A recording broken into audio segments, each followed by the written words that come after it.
2차전지 배터리 시장은 지속 성장하고 있으며 장기적으로 봤을 때 성장세를 유지할 것으로 보입니다. 하지만 현재의 전기차 및 배터리 시장은 캐즘에 빠져 있다는 분석이 많습니다. 캐즘 이론이란 첨단 기술 제품이 소수의 혁신적 성향의 소비자들이 지배하는 초기 시장에서 일반인들이 널리 사용하는 단계에 이르기 전 일시적으로 수요가 정체하거나 후퇴하는 현상을 말합니다.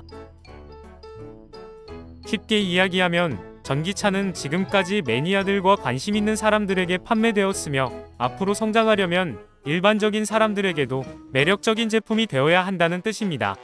매력적인 제품이 될 때까지 전기차 시장 성장은 후퇴할 수 있다는 해석입니다. 여러분들이 차를 구매하려 한다고 가정해봅시다. 전기차를 보면 어떤 생각이 드시나요?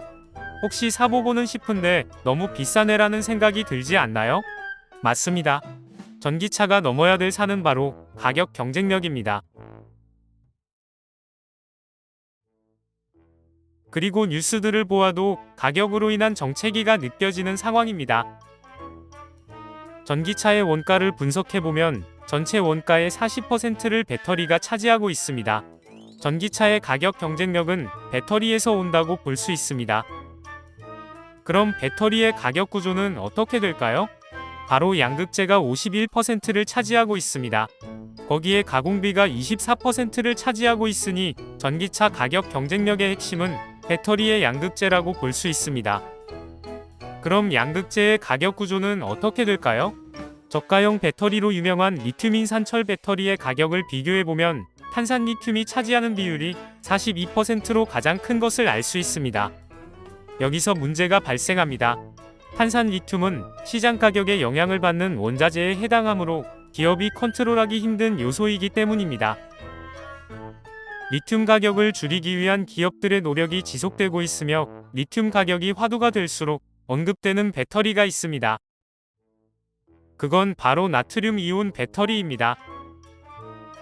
나트륨 이온 배터리는 기본적으로 리튬 이온 배터리와 구조가 매우 흡사합니다. 리튬 이온 배터리를 이해하시고 거기서 리튬이 나트륨으로 바뀐다고만 이해하시면 됩니다. 주기율표상 일족 알칼리 금속에 해당하는 리튬과 나트륨은 비슷한 성질을 갖고 있습니다. 따라서 배터리와 동일한 성질을 가질 수 있기에 나트륨 이온 배터리가 개발되게 되었습니다. 나트륨 이온 배터리의 가장 큰 장점은 저렴하다입니다. 나트륨은 리튬 대비 차이가 크게 날 때는 155배, 최근 리튬 가격이 떨어진 상황에서도 68배 정도 저렴합니다. 나트륨은 지구에서 쉽게 찾을 수 있는 소재라는 장점도 있습니다. 전 세계의 나트륨 매장량은 2.6%로 리튬의 0.0065%보다 훨씬 많이 매장되어 있습니다. 단순 계산하면 400배 많은 수준이네요. 그리고 나트륨은 많은 곳에 활용되어 왔기에 채굴 비용이 리튬 대비 30% 저렴하다는 장점도 있습니다. 그리고 나트륨 배터리를 사용하면 음극에 사용되는 동박 대신에 알루미늄박을 사용할 수 있습니다. 동박 대비 알루미늄박은 25% 가격 수준밖에 안 됩니다. 이러한 나트륨 배터리를 사용하면 현재 가장 저렴한 LFP 배터리 대비 가격 경쟁력을 확보할 수 있습니다. 리튬 가격이 어떻게 변동될지 예측은 어려우나 크게는 24%까지 차이가 벌어질 것으로 예상하고 있습니다. 그리고 성능에서도 장점이 있습니다. 리튬 이온 배터리는 겨울철에 성능이 저하된다는 문제가 있습니다.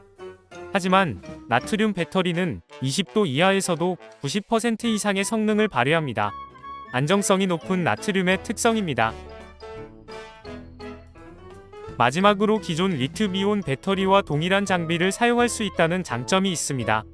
기존 업체 입장에서는 큰 투자 비용이 들지 않는다는 장점으로 작용합니다. 하지만 나트륨 배터리가 이렇게 장점만 있었다면 누구나 나트륨 배터리를 사용했을 겁니다. 어떤 단점이 있기에 상용화되지 못하였을까요? 먼저 나트륨 배터리의 에너지 밀도는 리튬이온 배터리 대비 낮은 문제가 있습니다. 결국 같은 부피 대비 주행 가능한 거리가 나트륨 이온 배터리가 짧다는 것입니다. 그 외 항목들은 리튬 인산철 배터리 대비 우수합니다. 하지만 또 다른 문제가 있습니다. 나트륨 이온 배터리 사용 시 분리막 및 기판을 제외한 대부분의 소재는 바뀌어야 합니다. 기존 발전된 소재 산업에서 새로운 시장이 필요해집니다. 마지막으로 리튬 가격의 하락입니다. 23년 초 이후 리튬 가격은 지속 하락하는 추이이며 가격이 하락할수록 나트륨 이온 배터리의 장점이 줄어드는 상황입니다. 업계에서는 리튬 공급 과잉으로 인한 하락으로 보고 있으며 2028년도까지 이어질 것으로 예상하고 있습니다. 이런 단점을 가지고 있는 나트륨 이온 배터리의 개발 현황은 어떻게 될까요? 우선 중국이 나트륨 이온 배터리에 앞서고 있습니다. CATL은 이전 1세대 나트륨 이온 배터리에서 개발된 2세대를 개발하고 있다고 발표하였으며 성능도 기존 kg당 160W에서 200W로 리튬 인산철 배터리에 근접할 계획입니다. 얼마 전 테슬라를 앞지른 중국의 BYD 또한 24년 1월 4일 중국 수저우에 1조 8천억 원을 투자한 나트륨이온 배터리 공장 착공식을 하였습니다. 그 외에도 전 세계적으로 나트륨 이온 배터리 개발이 활발하게 이뤄지고 있습니다. 장기적으로 나트륨 이온 배터리의 기술 개발에 집중하고 있으며 우선은 저용량 배터리에 우선적으로 도입될 것으로 보입니다. 전기 자전거, 이륜차, 카트 등 저속 전기차가 그 대상입니다. 그리고 태양광, 풍력 발전소 등 에너지 저장 장치가 주요 사용처가 될 것으로 보입니다. 이는 배터리가 커지고 무거워도 큰 문제 없는 배터리 사용처입니다. 그리고 전기 자동차에도 활용 방안이 나오고 있습니다. 현재 가능성이 높은 건 나트륨과 리튬 이온 배터리를 섞어서 사용하는 하이브리드 방식입니다.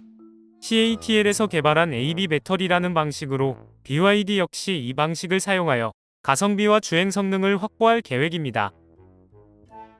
애경 케미칼은 나트륨 이온 배터리 소재인 PAC2와 첨가제인 NPAC 등의 제품을 생산 및 판매 중입니다. CAS는 직접적으로 나트륨 이온 배터리와 관련은 없지만 리튬 이온 배터리용 장비 생산 기업으로 수혜를 받을 가능성이 있습니다. 데보마그네틱은 나트륨 이온 배터리 음극재 개발을 하고 있으며 음극재 원료인 페라이트 생산을 하고 있습니다. 서진 오토모티브는 전기차 배터리 시장 진출 기업으로 나트륨 이온 배터리 관련 기술 개발을 하고 있습니다. 중국에서 리튬 인산철 배터리를 처음 개발할 당시에는 저가형 배터리에 치중하는 모습에 시장성이 없다고 다들 보았습니다. 하지만 현재에 와서는 리튬 인산철 배터리의 시장 장악은 무시할 수 없는 수준이며 한국 기업도 개발에 나서고 있습니다.